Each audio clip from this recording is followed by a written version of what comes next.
유형자산의 마지막 시간입니다. 유형자산 마지막 시간. 제4절 유형자산의 감가상각에 관련된 거죠. 유형자산, 감가상각의 회계 처리. 우리 설정 시리즈, 요거 한번 정리하고 갈게요. 설정 시리즈. 했던 거, 세 번째 이야기하고, 그죠? 설정 3 시리즈라고 했어요. 3. 첫 번째가 뭐냐면, 대손, 상각, 그 다음 글자가 비. 했던 거니까, 그냥 되새기면 되겠습니다. 대손, 충당금. 약간 누적액이랑 비슷합니다. 보충법을 사용한다. 그 다음, 지금, 감가상각, 비. 그 다음 대변에는 감가상각 누계. 우리 회계 2급에는 이 두 가지만 해도 시험에 충분히 될 거예요. 얘네, 아이고. 제 얼굴 때문에 지워지신 분은 조금 키우고 한번 해보세요. 이 두 개를 뭐라고 하냐면 자산의 차감적 계정 과목, 자산의 차감적 계정 과목, 평가성 항목. 그러니까 이 두 개는 결론은 뭐냐면 자산이다라는 것이 포인트였죠. 자산이다. 얘네들은 뭐죠? 비용의 발생. 얘도 비용의 발생. 얘는 자산의 감소 또는 자산의 평가성 항목 이렇게 이야기했습니다. 이렇게 표현했죠.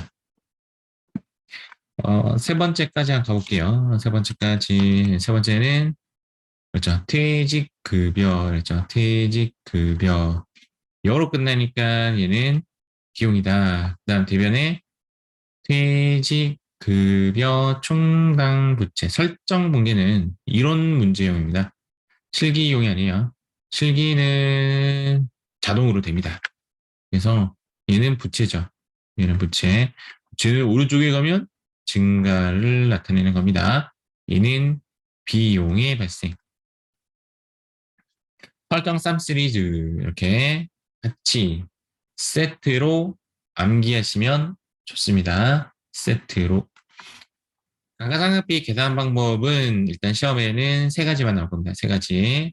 세 가지. 뒤에서 제가 자세히 설명해 드리겠습니다.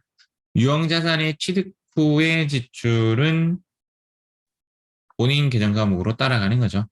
근데 이제 여기서 나오는 것이 이제 여러분들이 이제 기출 문제 풀어보면서 공개하면서 느껴보셨겠지만 자본적 지출이라는 용어랑 수익적 지출이라는 용어가 나와요.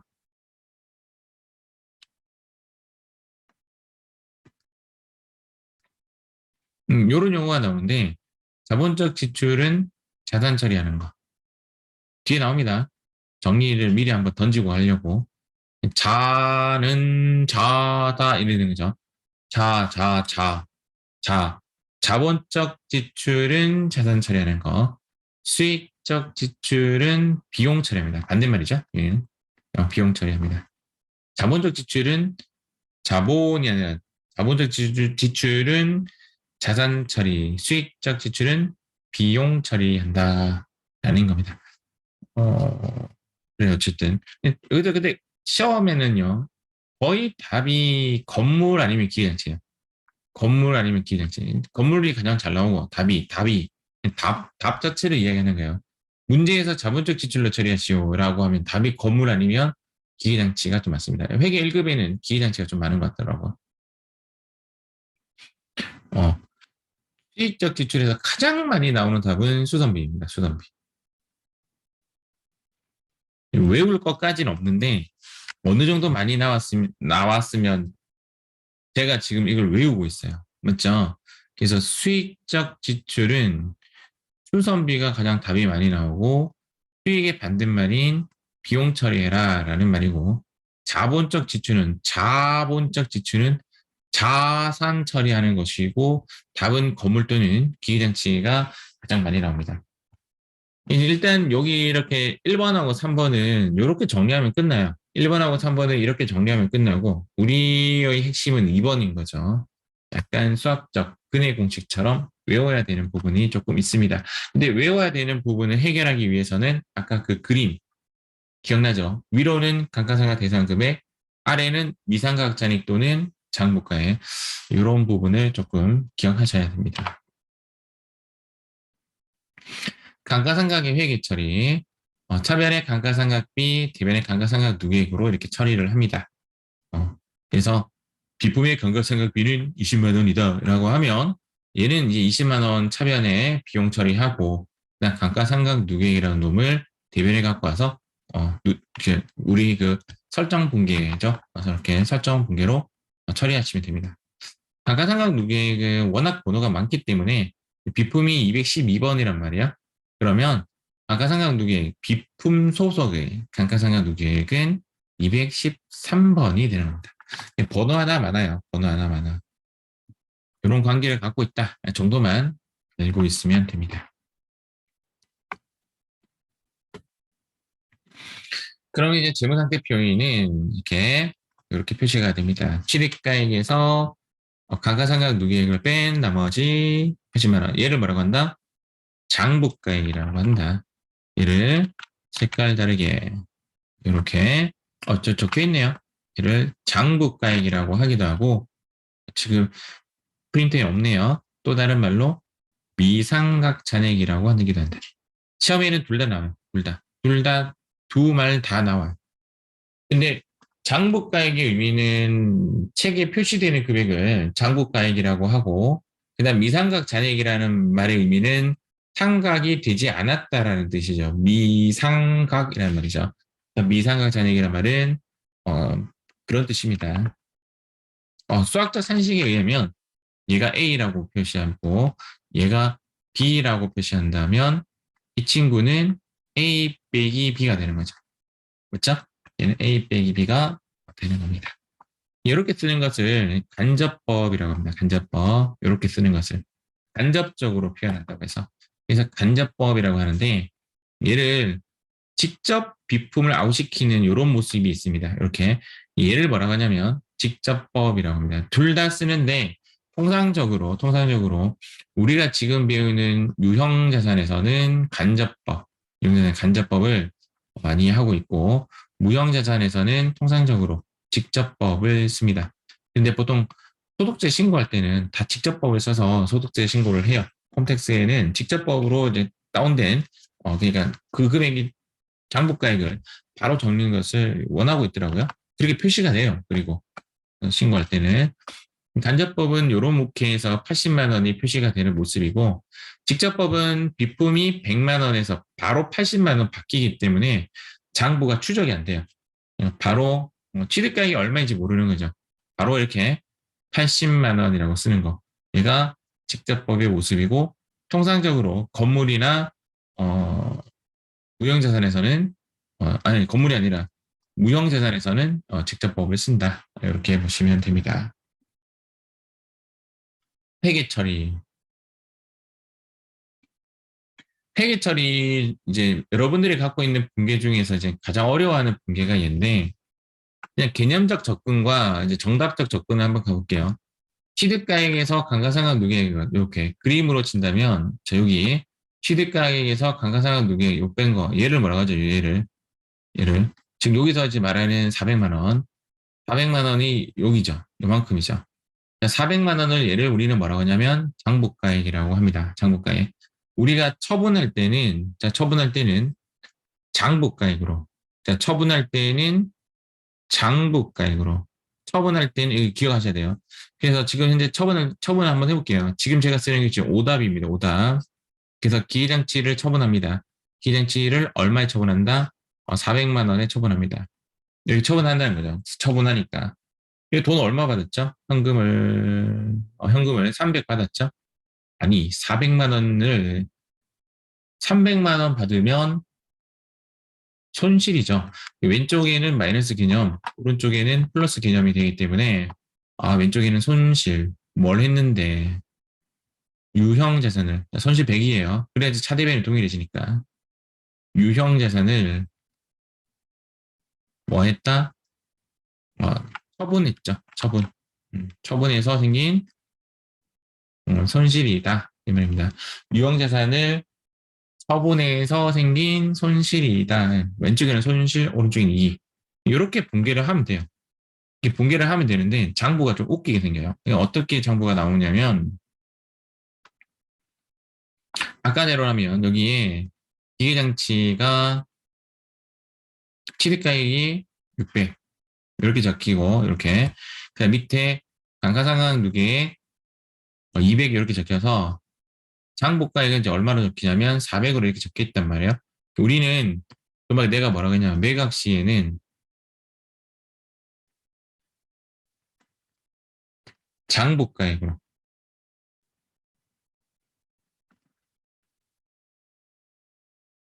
매각 시에는 장부가액으로 자 매각 시에는 장부가액으로 자 팔 때는 장부가액으로 장부가액으로 매각 시에는 장부가액 400으로 지금 했단 말이에요.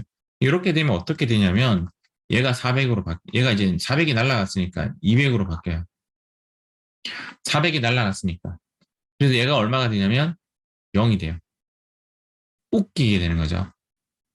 기계장치를 팔았으며 내 장부에서 아웃돼야 되는데 물론 장부가액은 0이지만 장부에는 이상한 기계장치 200에 감가상각 누계액 200이라는 숫자가 남게 되는 거죠. 그래서 이렇게 하면 오답이 돼요. 이렇게 처리하는 것이 아니라 그러니까 즉 얘를 0으로 만드는 것이 목적인 맞지만 아웃시킬 때 얘를 아웃시키고 얘를 아웃시킵니다. 기계장치를 아웃시키기 위해서는 대변에 400으로 아웃시키는 것이 아니라 얘를 600으로 아웃시켜야 돼요. 그 다음 동시에 감가상각률의 200은 감가상각은 오른쪽 태생이잖아요. 얘를 없애려면 하변으로 옵니다. 소변에 감가상각 누계액을 쓰는 거죠. 얼마로? 200으로. 여기 감가상각 누계액 200 이렇게 표시를 합니다. 그러면 숫자만 봤을 때는 여기 200, 여기 600이 서로 상계 처리되어서 대변에 400 남게 되는 효과랑 똑같은 거죠. 그렇게 되면 이거 자체가 날아갑니다. 그러니까 나는 기계장치를 팔았기 때문에 장부에 남아 있으면 안 되겠죠. 결론. 자, 결론은 이제 기계장치 매각할 때는 이때 장부가액으로 날아간다는 뜻은 기계장치만 날리는 형식이 아니라 기계장치랑 감가상각 누계액을 같이 날려줘야 된다라는 뜻입니다. 그래서 아까 대변에 기계장치 400이라고 표시를 하면 안 되고요. 대변에 600, 차변에 200이라고 표시를 해야 맞는 답이 된다. 이거 좀 많이 어려워합니다. 그래서 정답은 여기에 600, 여기에 200, 그다음 현금 300. 차대변 비교하니까 왼쪽에 100이 모자라니까 왼쪽에 모자라면 손실, 무엇을 유형자산, 처분, 손실 이렇게 분계 처리를 하는 겁니다. 똑같아요. 기계장치 매각할게요. 기계장치 600, 감가상각 누계액 200, 현금 얼마? 500. 왼쪽에 700, 오른쪽에 600. 이렇게 되니까 오른쪽에 100이 부족하죠. 오른쪽에 100은 플러스 개념, 유형자산, 처분, 이익 이렇게 처리하시면 됩니다. 아시겠습니까? 요거는 이제 여러분들이 이제 분계 연습을 하면 부단히 하면 돼요. 세상에 안 되는 게 어딨어. 내가 시간만 투하한다면 세상에 안 되는 게 없습니다. 저는 안 되는데요. 남들보다 더 많이 하면 돼요. 더 많이 하면 돼요. 더 많이 해야 한다고 손해볼 거 없습니다. 더 나은 삶을 살 수 있잖아. 더 투자를 하고 더 공부를 하면. 근데 남들하고 똑같이 해서 안 되는 거 상당히 많죠. 저도 상당히 많아요. 상당히 많아요. 남들보다 더. 근데 안 되는 거 있어요, 진짜. 뭐 예를 들어서 이제 또 이야기가 살 것 같은데 한 9번 했어. 예를 들어서 1년에 시험이 한 번밖에 없어. 1년에 한 번 시험 있는데 9번이나 쳤어. 이건 안 되는 거예요. 안 되는 거. 아유, 1점 차이로 떨어졌는데요. 안 되는 거예요. 안 되는 거. 그때는 포기할 줄 아셔야 돼요. 적당히 타협해야 되고 목표 지점을 설정하고 그런 거는 너무 시간적 투하나 너무 많잖아. 그런 거 말고. 이런 시험은 아까 이야기했지만 돼요. 여러분들 머리 정도면 충분히 됩니다. 자, 다음 하도록 하겠습니다. 감가상각비 계산 방법은 아까 그림으로 했을 때, 자, 여기가 이제 취득가액, 감가상각 누계액, 잔존가치, 자, 요거를 뭐라고 하냐면, 자, 요걸로 할게요. 요거 아까 원래 그림 이렇게 그렸으니까 여기를 감가상각 대상 금액, 얘를 그렇죠. 장부가액이라 했어요. 산식으로 나타내면 취득 원가 마이너스 잔존가치가 얘죠. 취득 원가 마이너스 잔존가치. 얘를 뭐라고 하냐면 취득 원가 마이너스 감가상각 두개. 자, 얘를 대상으로 하는 거. 일단 시험에는 종류를 묻는 문제가 나와요. 첫 번째, 정해법이라는 것이 있고 연수학계법이라는 것이 있고 생산량 비례법이라는 것이 있고 그다음 정률법이라는 것이 있고 이중체감법이라는 것이 있다. 이렇게 보시면 됩니다. 그다음 계산하는 문제는 정해법과 정률법에서 거의 95% 이상을 차지하고요. 진짜 가끔 연수학계법 나옵니다. 그러니까 생산량 비례법이나 이중체감법은 계산 문제가 안 나와요. 나와요. 자, 정해법 계산하는 방법. 정해법은 아까 왼쪽에서 감가상각 대상 금액을 대상으로 하는 친구였다라는 거죠. 감가상각 대상 금액에 곱하기 내용연수분의 1. 다른 말로 내용연수만큼을 나누시면 됩니다. 되게 쉬워요. 그래서 감가상각 대상 금액을 먼저 구해요. 그림상으로 여기서 이거 뺀 나머지 여기가 감가상각 대상 금액이 되죠. 감가상각 대상 금액을 나누기 5 하면 됩니다.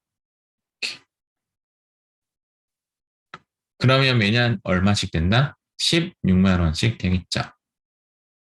정액법의 의미는 항상 똑같은 금액끼리 된다. 매년 동일한 금액을 생각한다.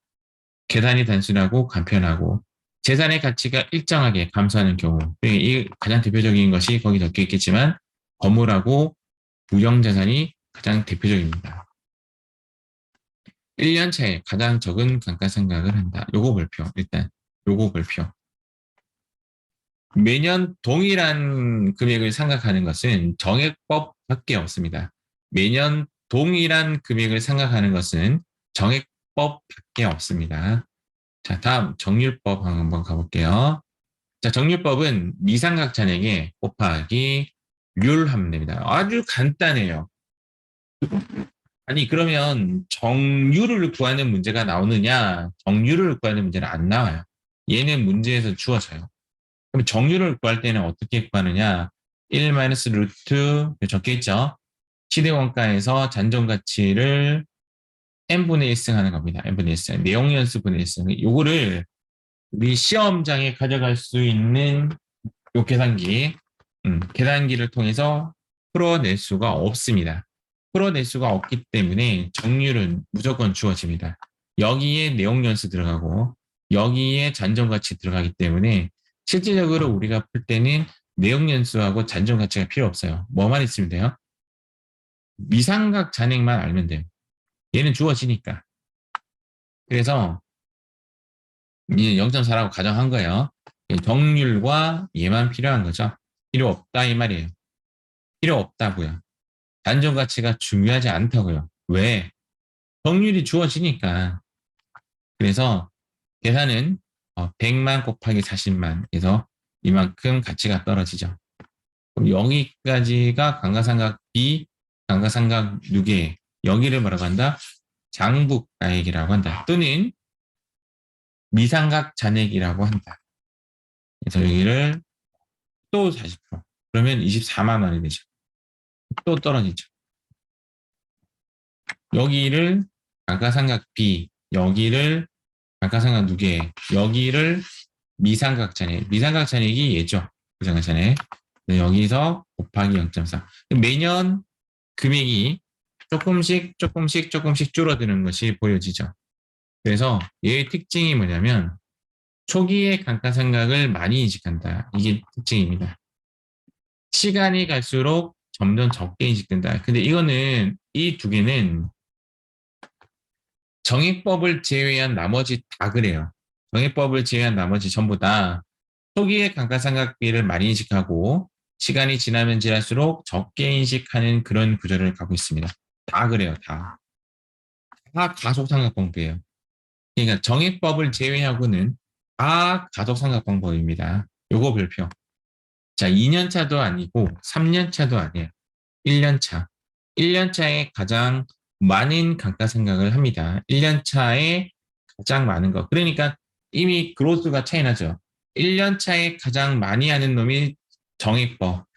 1년 차에 가장 적게 하는 것이 1년 차에 가장 적게 하는 것이 정의법입니다. 정해졌죠. 그래서 크기 비교하는 것이 문제다. 이렇게 크기 비교 두 개 있네. 연수학계법. 그의 우리인에 나오는 국연수. 재미없네요. 연수학계법. 연수학계법도 아까 그 감가상각 대상 금액을 하는 건데 산식은 내용연수 합계분의 내용연수 역순이라고 이렇게 되어 있습니다. 그게 어려운 건 아닌데 일단은 우리는 감가상각 대상 금액을 구하기 위해서는 100만 원에서 10만 원 빼죠. 이렇게 빼죠. 빼면 얼마가 남죠? 90만 원이 남습니다. 자, 90만 원을 가지고 곱하기 내용연수의 합계를 이렇게 표현하고 있죠. 내용연수 합계분의 내용연수의 역순이라고 돼 있죠. 5. 2년차는 똑같이 90만 원. 이제 얘는 정해진 금액이니까 90만 원 감가상각 대상 금액은 정해진 금액이죠. 여기에 내용연수분의 역순 두 번째 해니까 4. 그래서 24. 세 번째는 15분의 3. 18만 원. 이렇게 감가상각 하는 겁니다. 크게 어렵지 않은데 정의법과 정류법이 나올 확률이 거의 95% 이상이고 연수학계법은 극히 나오지 않습니다. 극히 안 나오는데 얘도 아까 봤더니 이렇게 가속상각 방법이죠. 1년 차에 많이 하고 그다음 작게 이렇게 떨어지고 있는 모습이 보여지죠. 근데 아까 우리가 정의법은 물론 가정을 그렇게 했지만 정의법은 16만 원이었고 정률법은 아까 40만 원이었습니다. 40만 원. 그래서 결론적으로는 얘가 제일 1년 차에 2년 차는 계산해야 돼요. 2년 차는 계산을 해야 되고 문제에서 또 나오는 형식은 1년 차에 나옵니다. 1년 차에. 문제에서 나오는 형식은 1년 차에 가장 많이 하는 거는 정률법, 가장 적게 하는 건 정해법. 연수학계법은요 가운데에 들어가 있는 거죠. 그래서 요 1년차, 자, 1년차, 2년차 이후의 문제는 꼭 계산을 해봐야 되고, 1년차의 문제가 나온다면, 1년차의 문제가 나온다면, 그것은, 그렇죠. 1년차의 문제가 나온다면, 정률법이 가장 크고, 그 다음 정의법이 가장 적은 크기를 갖게 됩니다. 계산하는 문제는 싫어하는 분들도 있으니까 타협하셔야 돼요. 생산량 비례법 시험에 안 나오는데 감가상각 방법의 종류로는 나와요. 예를 들어서 우리 회사의 복사기가 특이한 복사기라서 1000장을 뽑아내면 얘는 다이아입니다. 게임 끝납니다. 근데 올해 우리 업무량이 많아서 900장을 뽑았어요. 그러면 감가상각을 몇 퍼센트 진행해야 돼요? 90% 진행해야 됩니다. 이젠 1000장밖에 남지 않았잖아요. 그렇죠. 그래서 예상 총 생산량분의 단기 생산량 이렇게 계산해서 90%를 감가상각 해버립니다. 얘도 당연히 감가상각 대상 금액을 대상으로 하는 거죠. 이중체감법은 아까 정리법이 장부가액에서 곱하기 율을 제가 상세하게 한번 적어볼게요. 곱하기 1 마이너스 루트 취득가액 분의 잔존가치를 내용연수 분의 1로 더한다. 이거를 못 구하니까 얘를 좀 어느 정도 단순화시키는 것이 어떻게 되냐면 내용연수분의 2더라고요. 이렇게 하니까 금액이 좀 비슷한 것 같은데 이렇게 되는 거죠. 그래서 이중체감법은 정률법을 간소화시킨 방법이에요. 정률법과 한 거다 이렇게 보시면 되는 거죠. 그래서 산식은 장부금액에 곱하기 내용연수분의 2입니다. 간혹 어느 강사 보니까 어, 내용연수분의 2라고 해서 정해법의 2배로 감가상각하는 것이다 라고 하는 그렇지 않습니다. 아예 두 개 소속이 달라요. 정해법은 감가상각 계산 금액을 하는 것이고 이중체감법은 미상각 잔액을 가지고 하는 거기 때문에 소속 자체가 달라요. 소속 자체가. 그렇게 하시면 됩니다. 일단은 여러분들이 이제 어려운 부분은 다 지나갔어요. 어려운 부분은. 여러분들이 일단 첫 번째 기억해야 되는 거는 감가상각 방법에 대한 종류. 자, 두 번째, 크기 비교. 정률법이 가장 크고 정해법이 가장 작고 크기 비교. 세 번째는 정해법 계산하는 방법, 정률법 계산하는 방법. 그런데 연수학계까지 시험이 나올지는 잘 모르겠는데 거기까지 준비한다면 완벽하겠죠. 자, 아까 했던 이야기입니다. 유형자산 취득그 지출, 자본적 지출이라 함은 자산화 처리하는 것이고 수익적 지출이라 함은 비용 처리하는 것이다. 자산화의 의미는 개량이나 확장, 커지는 거죠. 증설, 층수를 더 넓힌다든지 또는 뭐 엘리베이터를 설치했다든지 하면 내용 연수 증가하고 용도 변경, 유형자산의 가치가 증가하는 이런 것들을 자본적 지출이라고 합니다. 가장 많이 나오는 예로는 건물 엘리베이터 설치를 했다. 뭐 이런 문제가 가장 잘 나옵니다. 수익적 지출은 비용 처리하는 것이고 대부분의 깨진 유리를 고쳤다. 원상 회복. 까진 테이프를 까진 벽면을 이제 다시 페인트 칠을 했다. 밑에 나오죠. 현상 유지 이런 의미가 들어가면 수익적 지출입니다. 비용 처리하는 겁니다. 가장 잘 나오는 답이 건물이고 가장 잘 나오는 답이 수선비이다 정도만 알고 계시면 되겠습니다. 지금쯤 이 정도 설명 들어가면 여러분들 약간 잠이 와야 되는데 저녁도 먹었겠다. 그리고 지루하다. 잠이 올 수도 있죠. 잠이 오시는 분 좀 이렇게 스트레칭 한번 하고 이렇게 따라오시면 됩니다. 이제 오늘 몇 페이지 안 남았어요. 6페이지만 하면 이론 끝나요. 실기는 알다시피 후딱 지나가잖아요. 맞죠? 아까 이야기했던 그 기출 문제 다운 받아 놓으셨죠? 다운 받으셔야 수업이 진행이 됩니다.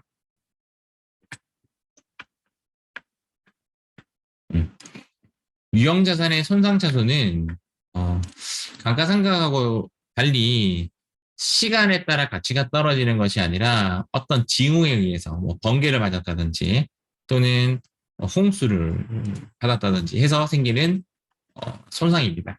그에 대해서 가치를 떨어뜨리는 것을 손상차손이라고 하는데 우리 시험에는 안 나와요. 여기는 패스하도록 하겠습니다. 차해법과 자본화 얘도 시험에 안 나요. 시험에 안 나오는 부분은 이렇게 좀 해놓으세요. 이렇게 매입 시 들어가는 매입 부대 비용은 매입가에 포함하는 것이 맞지만 이자 비용은 원칙상 포함하지 않는 것이 원칙이에요. 그렇지만 그 제작 기간이 오래 걸리는 자산이라면 장기적으로 걸리는 자산이라면 그 이자 비용도 매입가에 넣을 수 있다라는 뜻입니다. 그런 이자 비용도 매입가에 넣을 수 있다. 아니, 그것이 차입원과 자본화인데 회계 1급 책까지도 안 나와요. 세무이급 가야 나와요.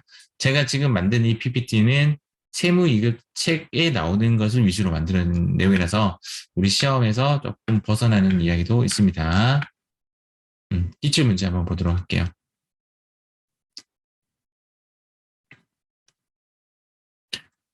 그림 그리는 것이 좋습니다. 그림. 요렇게. 시대원가는 날짜까지 적어주면 좋습니다. 뭐 예를 들어서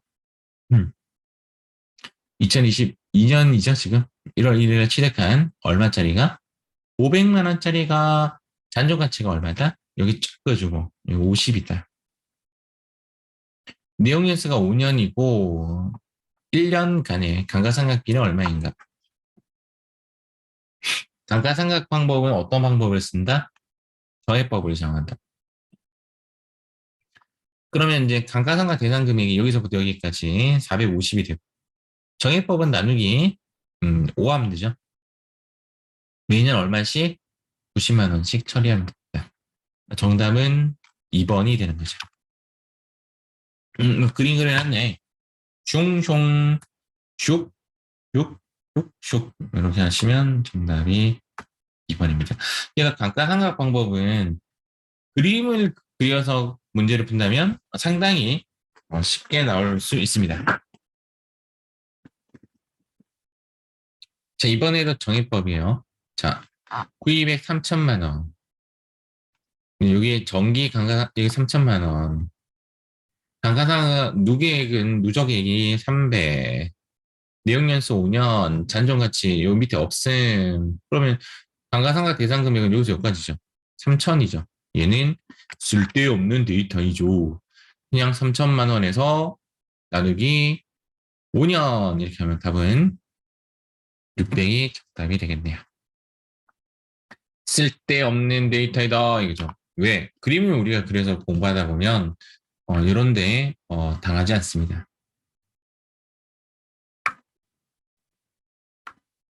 정률법 하나 나와야 되는데 여기 나왔네요. 자, 이것도 그림으로 날짜 꼭 적으시고 취득일이 2020년 1월 1일이야. 자, 취득일이 7월 1일이 나오면 1년차의 감가상각은 반만 해줘야 돼요. 그래서 취득 날짜까지 한번 잡아줍니다.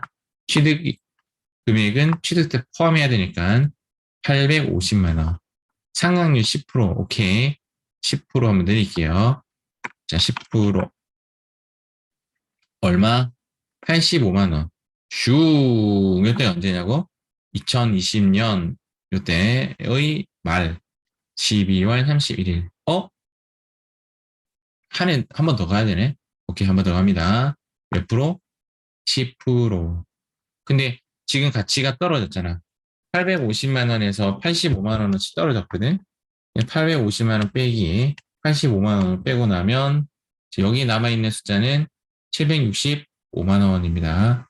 765만 원에 10% 76.5가 2년차의 감가상각비가 되겠지. 물론 이때가 2021년 12월 31일. 그래서 765만 원에서 빼기 76.5 이걸 볼 필요 없지만 이게 그 다음에 장부가액이 됩니다. 감가상각 누계액은 여기서부터 여기까지가 감가상각 누계액. 현재 문제는 감가상각 누계액을 구하라는 것이 아니라 감가상각 비를 구하라라고 했기 때문에 금액은 76만 5천 원이 정답이 되죠. 정답은 3번이 정답이 됩니다. 자, 그림 그려놨겠죠? 아, 그림을 안 그려놨네. 이렇게 해서 이해는 했죠? 이해는 했겠지만 이렇게 푸는 건 비추예요. 그림을 그려서 푸는 것이 가장 좋습니다. 그래야 덜 틀린다라고 보시면 됩니다. 자, 이렇게 해서 제17 우리 PPT 17과 수업을 마치도록 하겠습니다.